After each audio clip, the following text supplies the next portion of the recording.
प्रेम और नैना की कहानी है ये। वो प्यार जो शब्दों से नहीं, नज़रों से होता है। वो एहसास जो कहा नहीं जाता, बस जिया जाता है।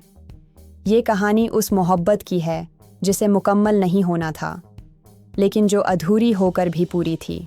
प्रेम एक शांत, संजीदा और दिल से लिखने वाला लड़का था। कॉलेज में उसकी पहचान उसके लेख और शायरी से थी। वो ज़्यादा बोलता नहीं था, लेकिन उसकी नज़रों में कहानियाँ थीं। एक दिन जब फर्स्ट ईयर की क्लास में एक नई लड़की आई, नैना, तो प्रेम की कलम थम गई। उसने खुद से कहा, ये मत पूछो कि तुम कैसे लगते हो, तुम तो मेरी जान हो, सीधा दिल पे लगते हो। नैना मुस्कुराई थी, बस एक बार, और प्रेम का दिल उस मुस्कान में कैद हो गया। नैना और प्रेम की दोस्ती धीरे धीरे पर मजबूत होने लगी। नैना बहुत चुलबुली थी, हर पल हंसने वाली, जबकि प्रेम गहराई में जीने वाला। वो नैना के लिए चाय लेकर आता, उसके नोट्स बनाता, उसका इंतज़ार करता, बिना कुछ कहे। नैना कहती, तुम कुछ ज़्यादा अच्छे हो यार। प्रेम हंसकर कहता, तुम कुछ ज़्यादा प्यारी हो। लेकिन नैना को कभी नहीं लगा कि प्रेम की हंसी के पीछे एक इश्क छुपा है जो हर रोज़ खुद को दबाता है। प्रेम की डायरी में हर पन्ना अब नैना से शुरू और नैना पर ही खत्म होता। वो उसके हाव भाव, बातों, आदतों सबको नोट करता।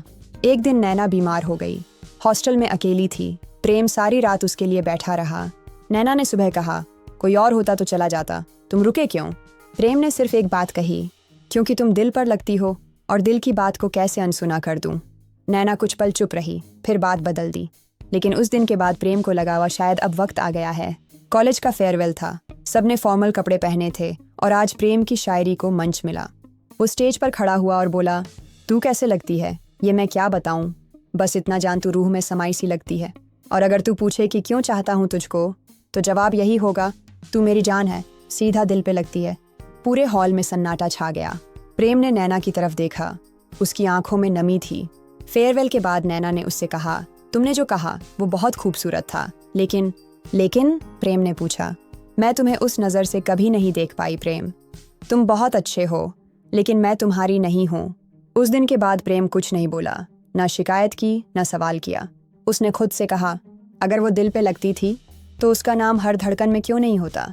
वो अब भी कॉलेज जाता, नैना के सामने सामान्य रहता, पर हर हंसी के पीछे एक जख्म होता। नैना भी जानती थी, लेकिन मजबूर थी। वो किसी और से जुड़ चुकी थी, अतीत से। कई साल बाद एक बुक लॉन्च इवेंट में प्रेम फिर से नैना से मिला। अब वो एक फेमस लेखक था और नैना एक टीचर।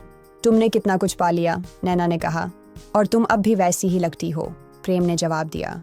क्या अब भी मैं? नहीं, प्रेम मुस्कुराया, अब तुम दिल पर नहीं लगती, अब तुम यादों में रहती हो। नैना की आंखें भर आईं। काश तब तुम्हारी बात समझ पाती,